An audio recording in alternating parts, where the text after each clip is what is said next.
Inmediatamente vamos a contactar a nuestro primer invitado en el día de hoy. Se encuentra en línea desde Washington, D.C. está Antonio de la Cruz. Él es analista político, economista y directivo de la organización Inter-American Trends. Y es que amerita tu presencia aquí, Antonio, ante lo que ha sido una declaración reciente de Diosdado Cabello. Diosdado Cabello, quien lleva el segundo puesto al mando en Venezuela desde Miraflores, pero ahora sí está a favor de venderle petróleo venezolano a Estados Unidos. Se lo ofreció la semana pasada a la comunidad europea. Pareciera que no le prestaron atención y lo que a todas luces se aprecia es que está desesperado por el levantamiento de sanciones. ¿Cuál es tu apreciación al respecto? Bienvenido, Antonio. Buenas noches. Muy buenas noches, José. ¿Qué ocurre con el crudo venezolano? El crudo venezolano, básicamente, los 500.000 barriles, el 10%, unos 50.000 barriles, va a Cuba y el resto lo estaban colocando en China. Pero ante las sanciones de Estados Unidos al crudo chino, al crudo ruso, disculpa, Rusia ha optado por vender ese crudo, que son alrededor de unos 2-3 millones de barriles día, a China. Por lo tanto, el crudo venezolano, que es de menor calidad que el crudo ruso, en términos de contenido de agua y de azufre, es desplazado del mercado chino, de la refinería china. Por lo tanto, ¿dónde van a colocar ese crudo? La única oportunidad que tiene para colocar ese crudo es precisamente donde lo ha ofrecido, en Europa y en Estados Unidos. Por ello, él hace ese ofrecimiento porque sabe que si no lo coloca ahí, no va a poder sacarlo en Venezuela, no lo va a poder vender en el mercado chino y por lo tanto va a tener problemas operacionales porque al llenársele los tanques de almacenamiento no va a poder producir. Antonio, yo quiero compartir contigo y con la distinguida audiencia de EBTV y de Dígalo Aquí las palabras de Diosdado Cabello. Presten atención para que vean. A confesión de parte, relevo de prueba. Para el pueblo de Estados Unidos, nuestro corazón está abierto. Para el gobierno de Estados Unidos, aquí está todo el petróleo y el gas que requieran, hay que pagarlo. Negocien con un gobierno digno, como ustedes pueden tener el petróleo de Venezuela, y nosotros tenemos el pago correspondiente por ese petróleo, el pago justo. Bueno, aquí está, exigiendo pago adelantado, pago digno, pueblo digno, respeto. Primero, está obviando o se hace el loco o se le olvida de que está siendo buscado por la justicia estadounidense. Segundo, como que no entiende que hay unas sanciones económicas. Él cree que hay un levantamiento. O, pregunto, Antonio, ¿será que en Miraflores se ha escuchado algo del levantamiento de sanciones? ¿Algo puede estar circulando dentro de la Casa Blanca? Recordemos que la Casa Blanca dio una señal de que autorizó a Repsol y a Eni, la petrolera española y la petrolera italiana, a que levantara crudo para cobrar la deuda que tenía, como una muestra de buena voluntad a Maduro para que vaya a México, para que vea que hay posibilidades. Si se resuelve la ruta democrática en México, pueden conseguirse sanciones económicas que puedan ser levantadas por la administración Biden. Entonces, en ese sentido, porque a Chevron lo que le dieron fue una autorización para que conversara con el ministro de Petróleo en términos del plan que están montando para poder aumentar la producción en Venezuela. Y eso implica, por supuesto, la revisión de la ley de hidrocarburos, en la que tendrían que cambiar la composición accionaria, en la que Chevron tendría que tener la mayoría, que no lo permite hoy, sino el 60% para PDVSA y el 40% para Repsol. Entonces, ahí habría una piedra de tranca. Entonces, en ese sentido, lo que está haciendo Diosdado básicamente es diciendo, señores, en ese discurso de Europa que necesita buscar fuentes alternas de suministro de petróleo, aquí estamos nosotros. Pero Venezuela no tiene la capacidad de aumentar el aumento de la producción. Lo que quiere es colocar los 450.000 barriles, de los cuales de eso tiene que ir una parte de China para pagar el fondo chino, alrededor de unos 300.000 barriles, un poquito más, en ese mercado. Ahora, y entonces el problema de almacenamiento, sigue existiendo una producción recortada en nuestro país. Esa demanda, ¿dónde se está abasteciendo o lo que se está produciendo en Venezuela, hacia dónde se está dirigiendo y qué puede pasar con lo que está almacenado? Es decir, ¿se puede rematar? No entiendo qué puede suceder con esto en el mercado petrolero. Cómo funciona el proceso de producción de petróleo es que salen, por supuesto, de los pozos petroleros, van a las estaciones donde se separa crudo, gas, agua, Y de ahí, por supuesto, van los patios de tanque. Una vez que los patios de tanques empiezan a llenarse, bueno, de ahí sale, por supuesto, la exportación, pero si tú no puedes exportar lo suficiente, se te llena completamente tus patios de tanque y por lo tanto tú tienes que parar la producción aguas abajo y eso traería un problema en términos de producción. Hoy Venezuela está produciendo alrededor de unos 700.000 barriles día, de los cuales está exportando unos 550.000 y está consumiendo dentro de la refinería alrededor de unos 150.000 barriles, unos 170.000 barriles día. ¿Qué tan exacto, qué tan cierto, qué tan probable puede ser que exista la posibilidad de que Estados Unidos llegue a un acuerdo con Venezuela en la adquisición de niveles de crudo? Es decir, la instalación de Chevron, las operaciones, la reanudación de este tipo de operaciones, al menos la Casa Blanca ha puesto un punto de distancia y ha dicho que no va a permitir labores de explotación o ampliar las labores de explotación. Para actualizar un poco de eso y recordar y tenerlo también en el registro de la memoria. Chevron quiere regresar a Venezuela porque cree que es una gran oportunidad de negocio en términos de que él quiere recuperar una deuda que tiene PDVSA con ellos, de un préstamo que le hizo de 2.000 millones en el 2013, del cual todavía la deuda alrededor de unos 550 millones de dólares. Entonces, ¿qué quiere? Quiere ir, pero además quiere convertirse en el facilitador, en el broker de ese crudo venezolano que no se iría ni en Repsol ni en Eni, sino que ahí quedaría más o menos unos 250.000 barriles que él quiere colocar aquí en las refinerías del Golfo. Esa es la aspiración de Chevron y por eso ha venido haciendo un lobby muy fuerte aquí ante la Casa Blanca para que le den licencia para poder o volver a Venezuela y aumentar la producción, hacer las inversiones, pero indico, vuelvo a insistir, eso sería únicamente si cambia la ley de hidrocarburos en la que Chevron tendría mayoría. Si no, va a ser muy difícil porque arriesgar un capital, invertir un capital en Venezuela, como lo hicieron en el 2013 con 2.000 millones de dólares, no le garantizó y de hecho PDVSA dejó de pagarle lo que correspondía con producción de petróleo en el 2019. Antonio, te pido por favor que nos aguardes tan solo unos instantes porque queremos continuar con esta entrevista luego de esta pausa. Estamos conectados por la vía digital con Antonio de la Cruz, él es directivo de la Organización de Análisis Económico Inter-American Trends. Amigas y amigos, continuamos y regresamos a la conexión digital con Antonio de la Cruz, él es analista político y economista. Antonio, sigue resonando en la opinión pública la probabilidad de que exista un nuevo encuentro entre Miraflores y la representación de la oposición de Venezuela en México. Desde el punto de vista internacional, desde el análisis fuera de nuestras fronteras, de nuestro querido país, esto cobra fuerza, se trata del desgaste de esta estrategia que quizás Miraflores pretende ganar tiempo al tiempo. Ya somos muchos los que quizás hemos aumentado en desconfianza a este tipo de programación. Le atribuimos la credibilidad a la que le apuesta la oposición por razones sensatas, pero pareciera que quizás en materia de opinión pública, al menos el venezolano, le pierde esperanza un poco a este tipo de relaciones.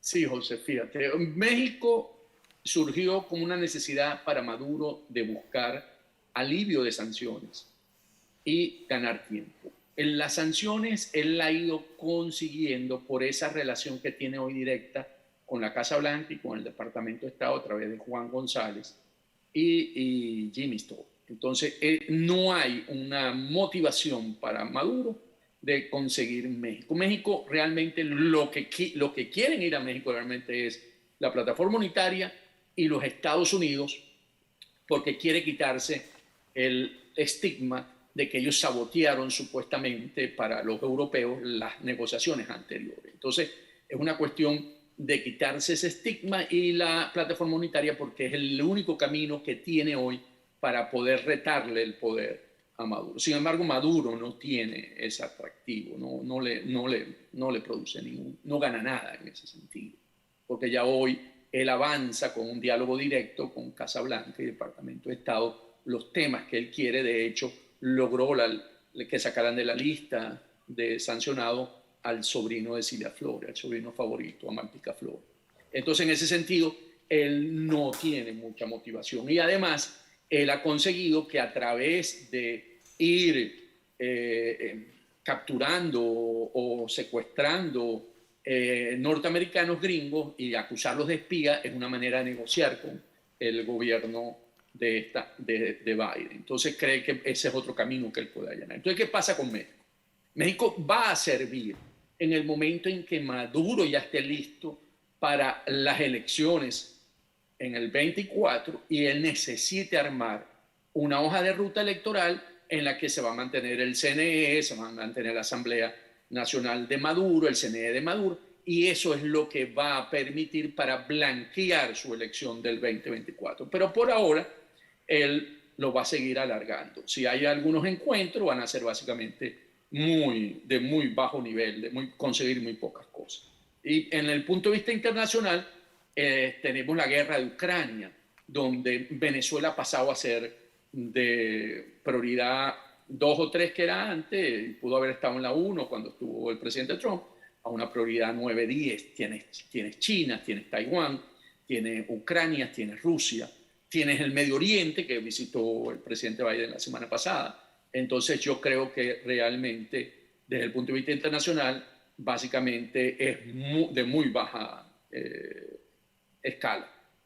Tomando en cuenta incluso, Antonio, que este año es bastante particular para la política estadounidense, dadas las elecciones de medio término. Repetimos, elecciones que no son vinculantes con algún tipo de nombramiento dentro de la Casa Blanca, pero sí de peso para el Partido Demócrata y el Partido Republicano, respectivamente, en distintos niveles de poder, tanto federal como locales, condales y estatales. Ahora, esta falta de definición en la política latinoamericana y en este caso una posible, eventual falta de orientación en la veleta desde la Casa Blanca hacia Venezuela o quizás el ablandamiento de sanciones económicas, puede pasar factura, y esto lo indago tomando en cuenta el alivio de sanciones que se han venido desatando durante las últimas semanas, los últimos meses, y las reacciones de distintos puntos, sobre todo de personas vinculantes en el Partido Demócrata, como Robert Bob Menéndez, senador del Partido Demócrata por el estado de New Jersey. Tiene una voz importante dentro del partido. Cierto, y además ha estado acompañando en que no debe aflojarse las sanciones con Maduro. Él entiende que hay una dictadura, hay una narcotiranía en Venezuela, y en ese sentido ha sido siempre una punta de lanza. Sin embargo, cuando observamos ya al presidente Biden intrometerse en el único estado que podría afectar la flexibilización de las sanciones, que es la Florida, donde acusa precisamente a Marco Rubio y a Scott, en que apoyan a las armas, y trata de buscar por ese lado, por el lado de las armas, debilitar su votación, y vemos como no influye lo de Venezuela. Sí tiene un peso específico si realmente arranca una campaña en los sectores latinos, cubanos, colombianos, venezolanos, que sí viven esa realidad. Pero además, cuando observamos la cercanía que tiene con el gobierno de Petro, que lo acaba de visitar una alta delegación de la Casa Blanca y del Departamento de Estado, podemos ver que ese elemento geopolítico se está jugando hoy con Colombia. Entonces podríamos pensar que en ese sentido pueden estar calculando que los votos por las sanciones hacia Maduro no van a tener ese impacto, porque Petro anunció abiertamente que él va a restablecer las relaciones con Venezuela. Antonio, y tomando en cuenta incluso que Florida no representó ningún tipo de peso importante en la elección de Joe Biden como presidente.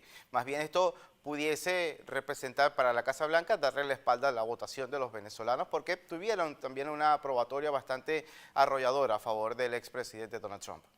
Totalmente de acuerdo contigo. Yo creo que hay el voto, vuelvo a insistir, de las comunidades cubanas, venezolanas, colombianas, van a estar mucho más hacia los representantes y senadores que se están religiendo republicanos que hacia los demócratas. Sin embargo, Biden, vuelvo a decir, se metió en la campaña, un tuit que hizo anoche, creo que fue, donde los acusó de que ellos apoyaban las armas y por lo tanto las policías, entonces, y en ese sentido, permitían que siguieran sucediendo las masacres que hemos visto en el pasado.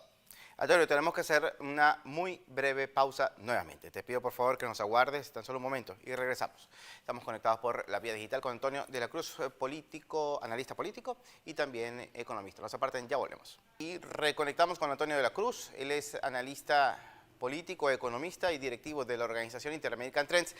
Antonio, ahora viendo puertas adentro la política en nuestro país desde el punto de vista internacional. El venezolano pareciera que ante tanto problema, ante tantas limitaciones, ante la regulación o normalización de las precariedades en nuestro país, se divorcia de la política en nuestra patria, se desprende de cualquier tipo de debate, hay quizás falta de interés en los procesos de primarias, es lo que se percibe a través de las redes sociales.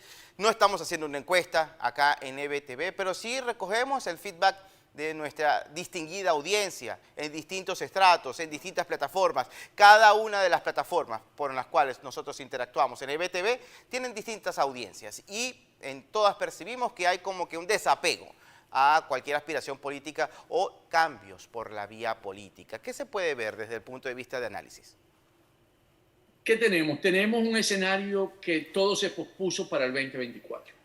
Estamos en el 2022. Estamos cerrando ya estamos en agosto prácticamente y todavía falta mucha tela que cortar. Entonces, en una ciudadanía que ha tenido que vivir la escasez y ha tenido que vivir el cansancio, la frustración de no haber podido lograr sacar a Maduro cuando se planteó en el 2019, en el 2020, en el 2021, definitivamente ha pospuesto su lucha del día a día. Sin embargo, no podemos decir que no siguen las protestas. Según los números que uno ve y lee, está alrededor de 21 protestas diarias por los servicios, por la falta de no alcanza el salario, por una serie de condiciones del día a día del venezolano.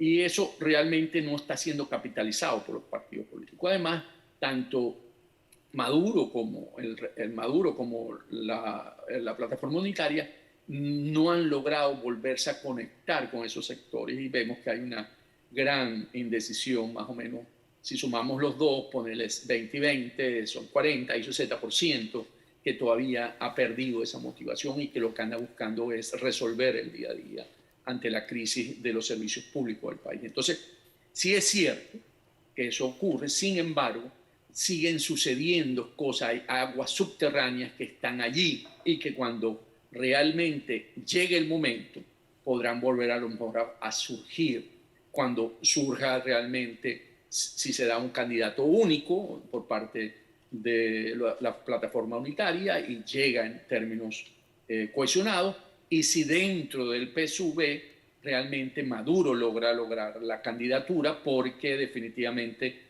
los sectores identificados con el chavismo originario quieren dar esa pelea. Creen que Maduro no debe ser el candidato en el 2024 porque ha traicionado el proyecto revolucionario de Hugo Chávez, ¿no? En la que se identifica mucho más con una agenda de fe de cámara que con la justicia social. Hoy podría ser Maduro un candidato de fe de cámara más que de los sectores populares, por toda esa agenda de las zonas económicas exclusivas, especiales, la privatización de PDVSA, el retorno de las propiedades que confiscaron. Entonces, todo eso parece una agenda mucho más que está alineada con factores económicos que con factores de los sectores populares. O sea, Antonio, que quizás en el PSUV se puede percibir el olor a golpe de Estado contra Maduro dentro de los propios chavistas originarios.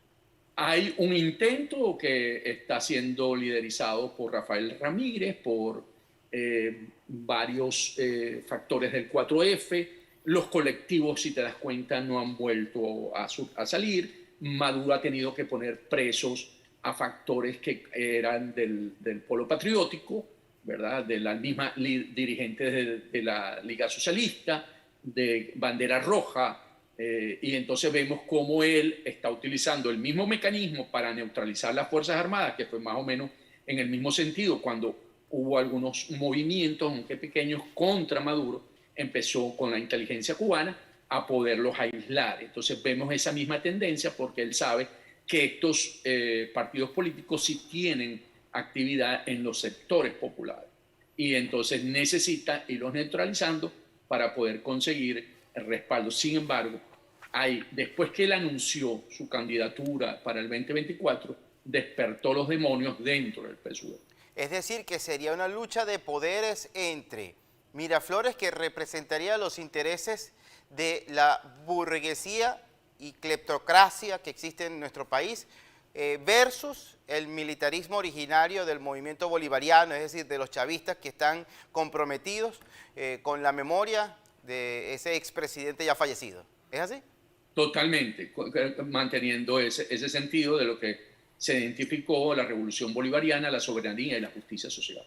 ¿Y hasta dónde puede llegar, digamos, el apoyo de las clases populares o llamar a las clases populares a desprenderse de ese, yo me niego a llamar madurismo porque eso no puede existir, pero apoyar a Nicolás Maduro en que se mantenga, en este caso, como posible candidato, o para mí el escenario más probable, y me someto al escrutinio de las personas que vayan a sentirse ofendidas, de que Maduro vaya a decir no hay elecciones porque no vamos a cambiar ningún CNE, no va a haber elecciones a disposición de lo que exige la Mesa de la Unidad.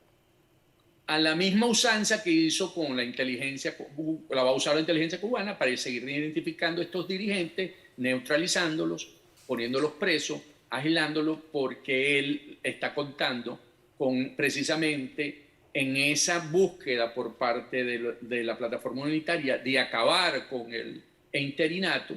Maduro tendría a disposición, básicamente, una vez que eso suceda, 1.900 millones de dólares en Londres, 5.100 millones en el Fondo Monetario Internacional, que no ha podido tocar porque tiene que ponerse de acuerdo tanto Maduro como el gobierno interino. Ahí tendría 7.000 millones de dólares, y con eso yo pienso que él está buscando, y por supuesto, regresando Chevron, no generaría esos volúmenes, pero generaría otros ingresos, le permitiría hacer una campaña electoral en la que puede volver a entregar bolsas CLAPS, alimentos, dar una sensación, y así volver a engañar a ese sector popular en que él encarna el proyecto de Hugo Chávez. Lamentable esta perspectiva, pero totalmente factible. Antonio, muchísimas gracias. Gracias por estar con nosotros en el día de hoy. Un gran abrazo a la distancia. Hasta la próxima. Un gran abrazo para ti y para tu audiencia. Seguro que sí. Conversábamos con Antonio de la Cruz. Él es analista político, economista, desde Washington, D.C. Nos aparten, ya volvemos.